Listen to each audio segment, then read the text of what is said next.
Welcome to HST 306, the Veteran Experience. I'm Dr. Jean Marie Stevens, and I'm really excited to be teaching this course. I am a military historian and political historian, and I think that one of the things that's overlooked quite often in those histories is the history of the veterans of the United States.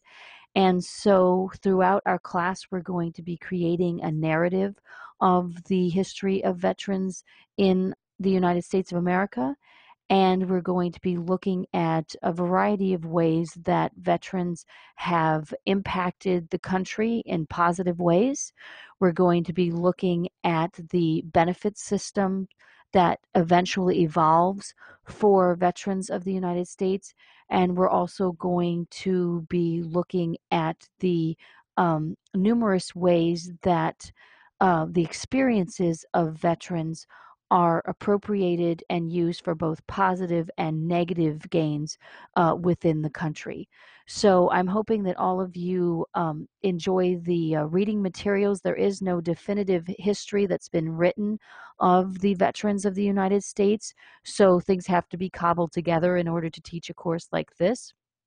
And so one of the things that we'll be doing throughout the course is creating a broad narrative of the history of veterans, and then we'll be creating mini narratives that have to do with particular themes and events in the history of veterans. So I am, again, very excited to be teaching this course, and I hope all of you are interested in the material on a weekly basis and really creating this narrative for yourself. And I hope those of you who have served, that the course does justice to your own personal experiences as veterans of the United States. So let's start and let's move forward and start looking at the veterans that started it all, the Revolutionary War veterans.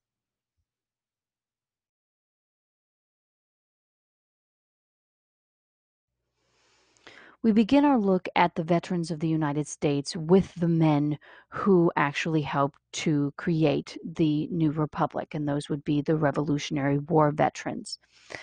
The people who served as Revolutionary War soldiers, with the exception of the African American men who fought, were very specifically men who were colonial citizens, who were part of the militia, and the militia had been in place since the first colonies had originated, and the militia was something they had brought from the motherland.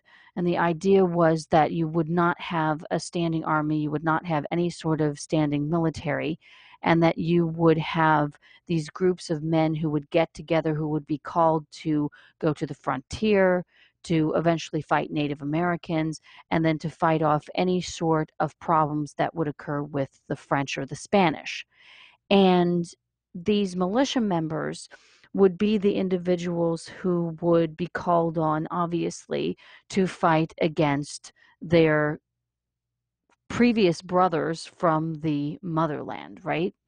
And so these militia members were people who are not trained.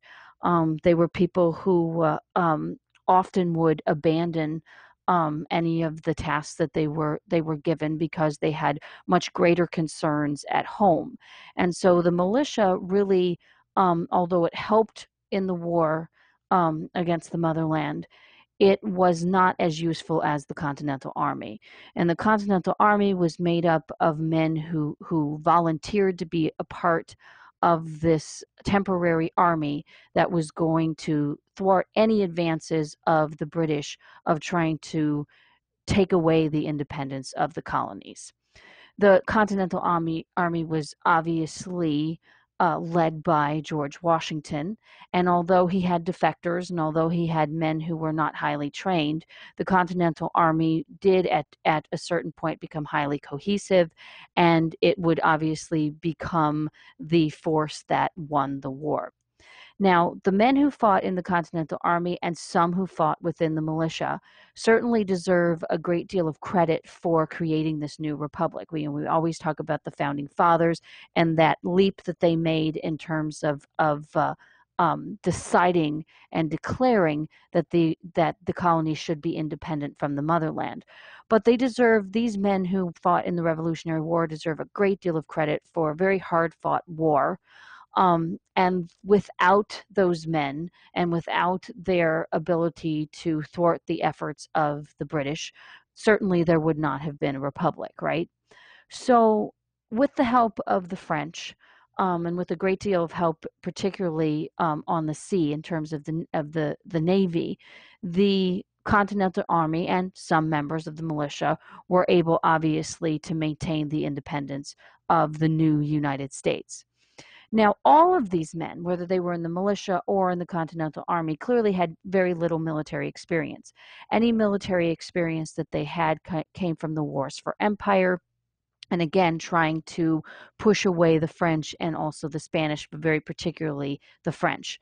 They would fight um, for the motherland in the sense of these larger wars for empire that were going on in Europe. And when that fighting would start to occur within the colonies, then the militia members would obviously take up arms and they would fight against particularly again, the French, right?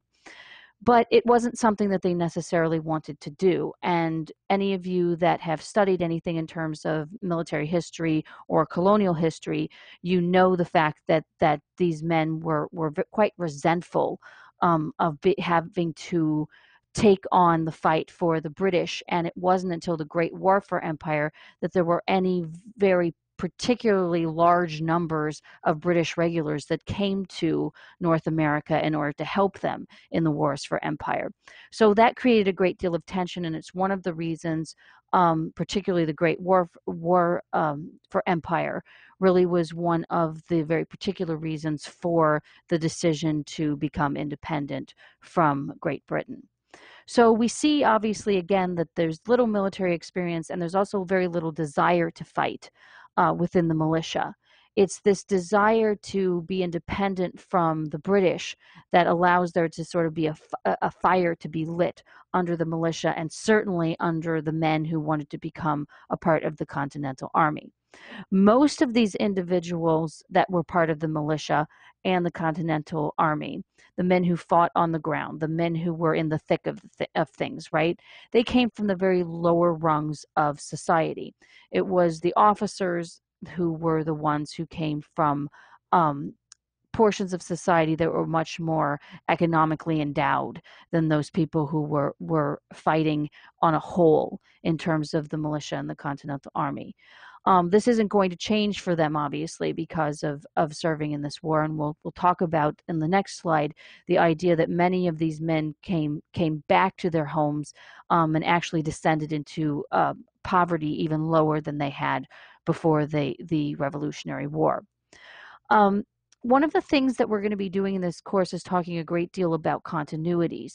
And so I'm often going to point out when, here's the first time that this happened, or the first time that that happened, or this and this extension of something that had occurred previously, right? So we're trying to build up not only the narrative of the veterans of U.S. wars, but also we're trying to build up an understanding of the system that helps to care for veterans, and we're trying to discuss and build a narrative about the reception, particularly of veterans, and then also build a narrative in which we talk about the contributions of veterans to American society.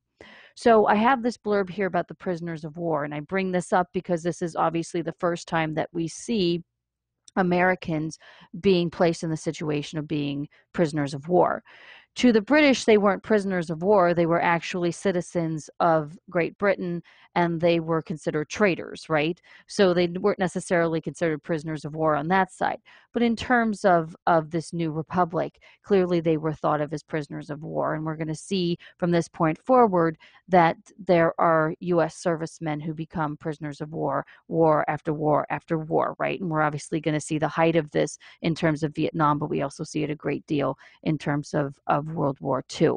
So I wanted to point that out. I'll often be saying that within the lectures. Oh, this is the first time that we see this, or this is where we have a building point or a point of evolution. Okay. So in terms of the numbers of people who served, and again, most of these people were white British colonials, right, that had turned into Americans, and there were men who were African American who were fighting in the war as well.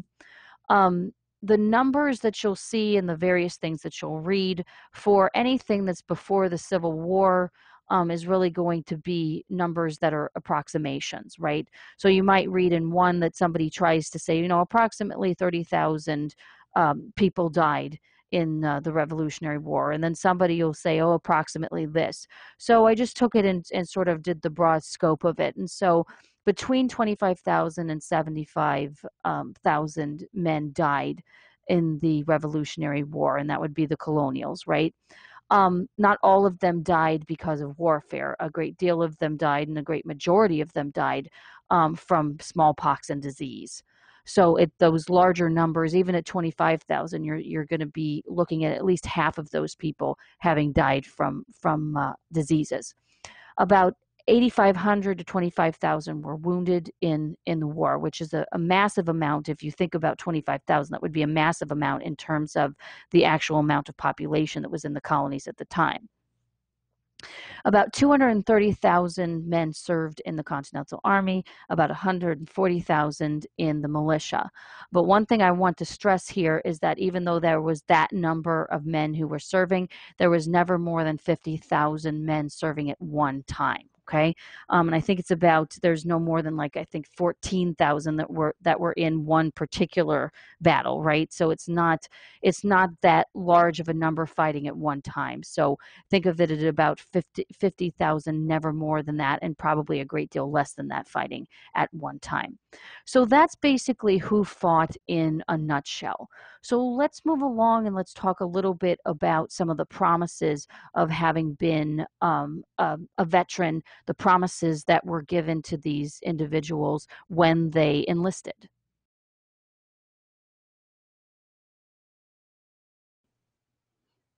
So, of the men who served in the Revolutionary War, as I mentioned before, a great deal of them were from the lower rungs of society, the lower socioeconomic classes. And in terms of the militia members were not promised anything in terms of fighting in the Revolutionary War. And the reason why is that the militia, again, as I mentioned before, was already a system that was in place, right? So those men were going to be called to fight in the Revolutionary War no matter what. So they didn't enlist, they didn't sign enlistment contracts. It's the men who were in the Continental Army that signed enlistment contracts. And when they signed their enlistment contracts, there were actually very specific promises within those contracts. And so we can kind of see those promises, even though they're broken, as sort of the beginning of almost a veterans benefit system, right? This idea that if you do fight for the country, the new republic, the United States of America, that you will get some sort of benefit in return, right? And we see this evolve over time in the United States to the point where we get to like the GI Bill in the 1940s, right? So for these particular men who enlisted in the Continental Army, they had the promise of some small monetary rewards, and very specifically, they were promised land. And so this was a great enticement for men who were in the lower rungs of society to really get a chance at least in their minds, at becoming much more uh, um, economically stable members of this new republic. And so it was definitely very enticing to do that and to sign the enlistment contracts. I would not suggest that a vast majority of people in the Continental Army signed up just for that, because obviously the Continental Army is known for the idea of really having started the American enlistment into a foreign war, right? The idea of jumping at the chance of making sure that you could support, and in this particular case, help to save the republic, right? So it's a very big a vein of understanding among um, the the American public of the citizen soldier, right?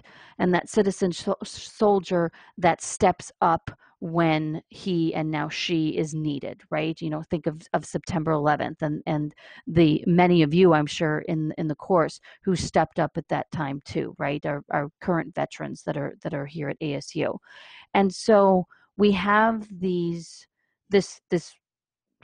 new understanding with the new republic of stepping up, because as I had talked to you before, the idea of the militia members, many of the militia members just did it because they were supposed to, and many of them would abandon what they were doing because they needed to go back home to their families and they needed to take care of their families, and they felt that they needed to protect their families. And so we don't really see that, even though the militia is supposed to be the citizen soldier, right? We don't really see that among the colonials. We don't really see that immense desire to support the colonies within the militia, right? We do see this in the Continental Army. So I don't want to suggest the idea that many of these men only enlisted for the rewards that they would get, the benefits that they would get in the end. They did enlist for the idea of making sure that they were able to maintain independence and that they were able to help the new republic to flourish. Now, these promises that were made to them, there are many ways, and you'll see this in your readings, there are many ways why these benefits were not given to the Continental Army veterans. One very specific reason would be that the country really couldn't pay for it. This is a fledgling country. It's worried about the ability to operate. It's very decentralized government, and they're not really going to be able to dole out money to veterans. But there's also a vein within the political system of people who did not want to pay rewards or benefits to the members of the Continental Army, and that had a great deal to do with the idea of the value of the citizen soldier, that the citizen soldier should not want something for their performance in a war. And then also people who were concerned about the idea of giving payment for um, services that you should, at least for all intents and purposes, for these men of the new republic, that you would want to render without any sort of benefit, right? Others accuse veterans of really wanting to create a military class and a group of people who were economically sound because of the fact that they had been a part of a war and that they were getting some form of monetary, or particularly in this point of time, it was very important to have land, right, and to have property. So they felt that there was the possibility of creating a veteran or a military class, that these people would be um, able to set themselves apart from other Americans and to somehow rise in terms of what was a non-existent class system in terms of the way we see class now, but that economically there really were different positions in society, right?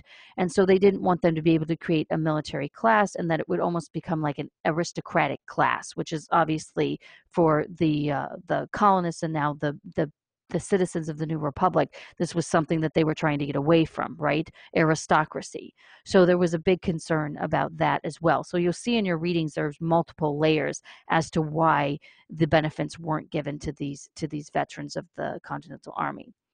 Um, when they didn't get their payments, there were numerous veterans organizations that arose. Um, the problem with these veterans organizations were they're not like the organizations now where you see everyone involved in them, say like the VFW. You only saw officers in these veterans organizations, and that would be because they were from the higher ranks of society and they had more political clout, political power, economic clout, and economic power, right? So they organized for themselves, and the people who were left out were the vast majority of those who were in the Continental Army, the men from the lower rungs of economic society, right?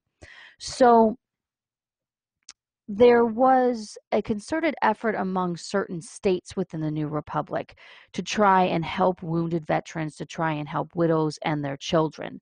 But again, for the large part, there really wasn't a great deal of money that was being handed out, and there certainly wasn't any of that land that was promised. The states were actually giving out to militia members as well, which I think is an important point to make, as opposed to what the U.S. government, the really decentralized government, really had it just was not happening. It was not occurring. It was among the states, and then of course the states were giving to militia members, and they weren't just giving to people of the Continental Army. And again, the states had the suggestion that the men of the Continental Army should be taken care of by the American government, the US government, and we should be taking care of the militiamen, right? So they were giving out money for wounded veterans, for what little medical care there was at that time, and they were giving money to widows to take care of their children. Okay, so there would really not be any really significant compensation that occurred on the federal level until after the War of 1812, which is what you guys are going to be reading about. And this is the Federal Pension Act of 1812, and this Federal Pension Act is going to be retroactive in terms of Revolutionary War veterans being able to be paid a certain pension. And it was a very small pension. It was under $100. It was about $96, give or take a few bucks, right? And no more than 3,500 men actually received this federal pension. So the whole point of all of this, regardless of whether there was that need for the monetary compensation right after the war or years, decades after the war, the concern was that among the men who didn't get compensation, was that they were already poverty stricken before they joined up. And for those who were enticed into particularly the Continental Army, in terms of any sort of economic compensation or land compensation. They really were left to take care of themselves. The reason why that they had joined had been the rug had been pulled out from underneath them for that. But even those citizen soldiers and those men who wanted to fight for the new republic and wanted to do it for duty to that new republic were left in poverty because again they were men who really had nothing beforehand, right? And so when only the officers are getting help, it really leaves all of those men who had fought in a very long war, that they really had not been given any compensation. They didn't have anything before. They lost the chance at making money while they were in the war, particularly as farmers, and then they weren't given any compensation after that, right? So a great deal of the Revolutionary War veterans died in poverty. So again, what I want you to see in terms of veterans in this period is to start thinking about, as you absorb this and then you move to the Civil War and then you move through the U.S. wars, you see that this is sort of the origins of that. There's still going to be a great deal of discussion about compensation and benefits. And there is, again, not going to be a significant system in place until we get to the middle of the 20th century. But again, you can see how the ball is rolling here, right? And that again, that veterans believe that they are deserved something, even though they believe in the idea of duty too, right? And quite often they want this money because of medical issues, but also they want it for their families and they want compensation so that they can continue to take care of their families.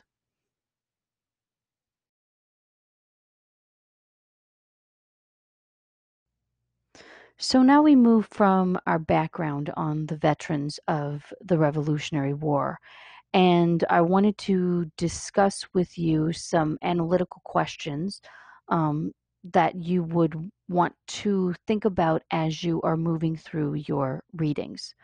And the main point of this course is not just to illuminate the history of the veterans of the United States, but to help you to create your own narratives about it. Narratives that can be in particular veins, as I mentioned before, say socioeconomic look, maybe a look in terms of the creation of the veteran system, the medical system, on, right? But to also be able to create a broader understanding of the narrative of veterans' history and to be able to see on a whole what that history is about. So, as you move through the course, you're going to be creating that narrative for yourself as you move through my discussions, as you move through the readings, as you move through your journal writings, so that you can put together a really strong narrative that, again, is broad and overarching.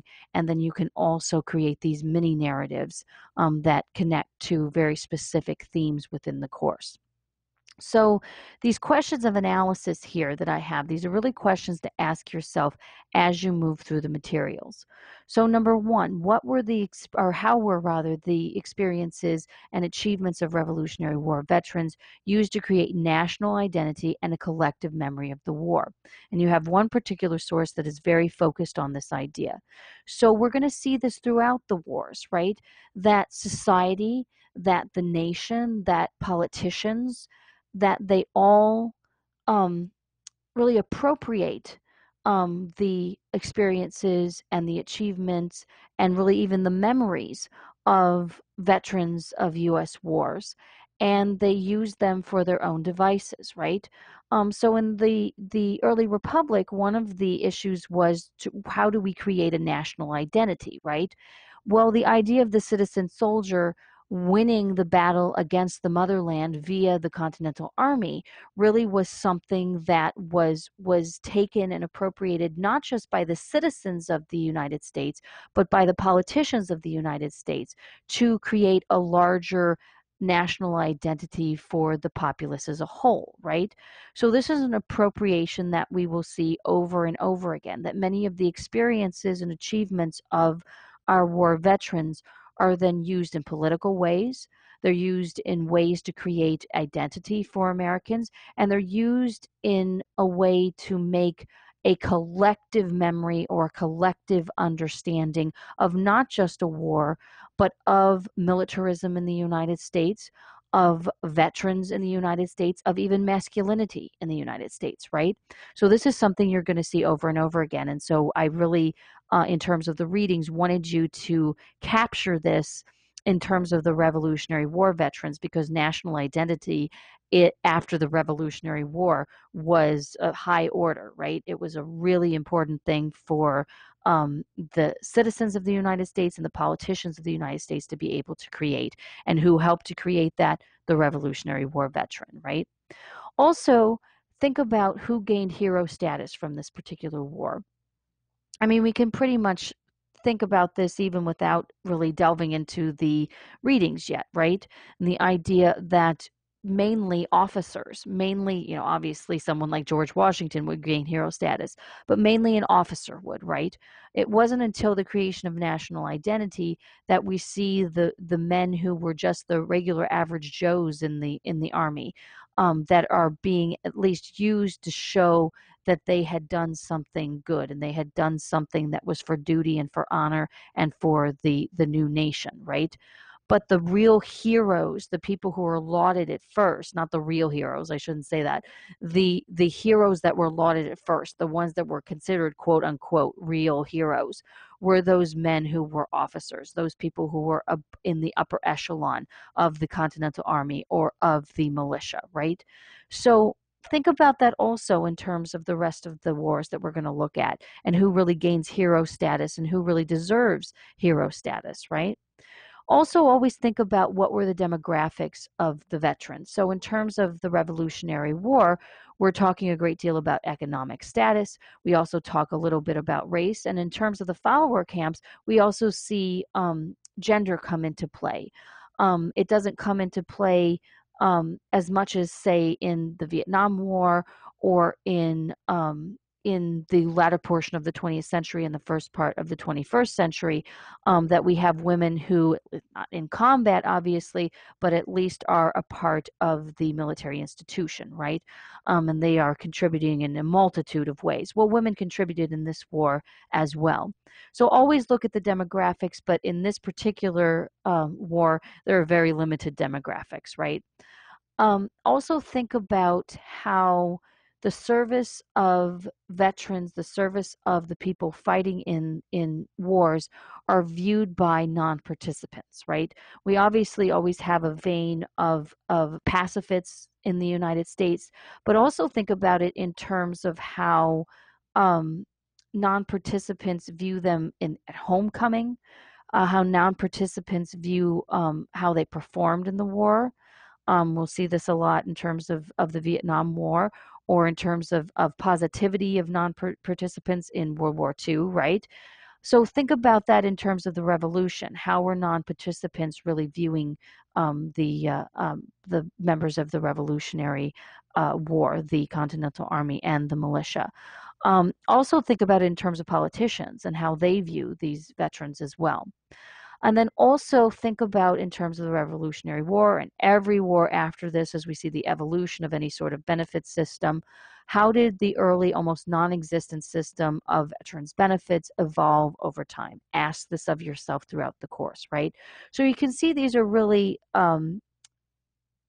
questions that you have to do a lot of analysis to create the answers to, right? And this is really what you're going to be doing with this course, because this analysis is going to help you to create a narrative for yourself, right? Not just that large overarching narrative, but also those mini narratives that have something to do with very particular themes, right?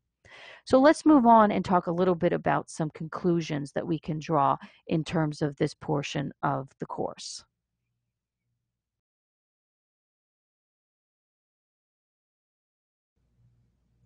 Although I want you to create your own narratives and draw your own conclusions in terms of the materials, it's really important, obviously, for me to guide you to some of these conclusions so that you can see the very specific things that military historians think about in terms of veterans' history.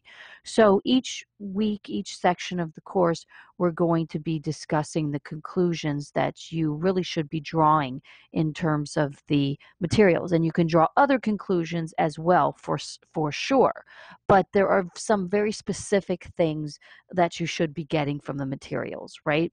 So we're going to do this each week in terms of the materials and the sections of the course and the very specifically the wars that we are looking at and the veterans who have served.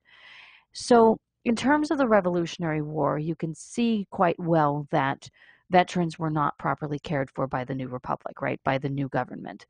And so this is something that, we're even to this day talking about how well our veterans cared for by the US government. But by the standards of the Revolutionary War, we're obviously light years beyond that now, right? But it's really important to see that it was not just financial issues that kept the government from caring for veterans, that there was an ideological issue. And I want you guys to read about this and to really capture this in terms of the readings, that there were ideological concerns about this, particularly this issue of compensation, right? And was compensation something that a citizen soldier should be given, okay? So think about this throughout the course too, that there are many conclusions to be drawn about whether or not veterans are properly cared for. And so the it's no different at the dawn of the republic, right? It's no different at all. And this is something that veterans are going to be fighting for a very long time. And this is one of the reasons why we have so many veterans associations too. Another conclusion that I hope that you draw through the readings is that often the experiences of veterans rather are used by non-veterans, regardless of who they are in the populace, for a multitude of gains. And as we will see with the Revolutionary War, it's really politicians at this point in time that use those experiences. But we also see members of the populace using those experiences to create a national identity, right? Well, we're going to see many other ways that the experiences of veterans will be used by the regular American citizen or by the powers that be, by politicians, by even presidents, right? So this is something that you're going to see evolve over time too. So reverting back to the Revolutionary War, we already see this appropriation, okay? So that is there, and you can see it very significantly within your readings. Um, there's also the idea that veterans are owed for sure a great deal of gratitude by the citizenry.